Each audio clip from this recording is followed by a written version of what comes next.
అస్మద్గురుభ్యో నమః. మిత్రులారా, ఇప్పుడు ప్రశ్న కూడా సున్నితమైందే, కానీ 10 మందికి ఉపయోగించేలాగే సమాధానం చెప్పుకుందాం.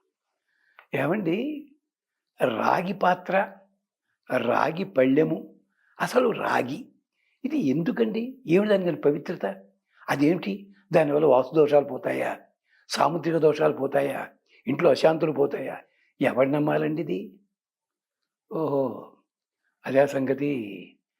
మీరు పెద్ద పెద్ద ఆ షాపుల్లోకెడితే రాగితో చేసిన ఫ్లాస్కులు ఉంటూ ఉంటాయి. రాగి కోటింగు. అది నిజానికి అయ్యే ఖర్చు తయారు చేయడానికి రూ. 40 అయితే అది 400కి అమ్మితే బావుందండి, బావుందంటున్నాడు, డాక్టర్ కూడా చెప్తున్నాడు, టీవీలో వస్తోంది అని కొనుక్కు తెచ్చుకుంటారు. ఇది లక్షణం మనకి. ఏం చేయమంటారండి? రాగికి అధిదేవత అగ్నిదేవుడు సూర్య భగవానుడు. మీకు మహాభారతంలో అక్షయ పాత్ర అని ఉంది కదా. ఆ అక్షయ పాత్ర దేనితో తయారు చేశారో తెలుసునా?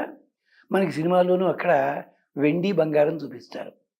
కానీ సూర్య భగవానుడు ఇచ్చిన అక్షయ పాత్ర అది కానే కాదు, రాగి పాత్ర.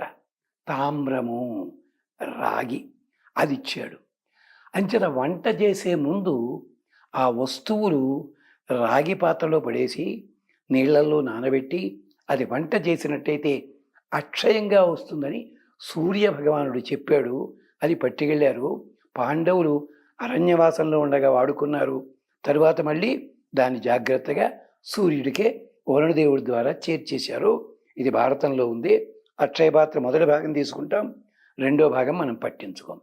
రాగి గొప్పతనం అది. అలాగే ఒకప్పుడు రాగి కానులు ఉండేవి. కాని అంటే 2 పైసలకు అనమాట. చిల్లు కానులు ఉండేవి. చంటి పిల్లలకి మాటలు వచ్చేదాకా కానీ, స్కూలుకి వెళ్ళేంత వరకు, యవ్వనం వచ్చేంత వరకు కూడా వాళ్ళకి మొలతాడుకి ఈ రాగి కాను కట్టేవారు. ఎంచేత జీర్ణాశయ వ్యవస్థ చక్కగా అవుతుంది రాగి స్పర్శ చేత. ఇప్పటికీ కొండ జాతుల్లో మగవాళ్ళు ఆడవాళ్ళు కూడా రాగి కంటెలు ధరిస్తారు.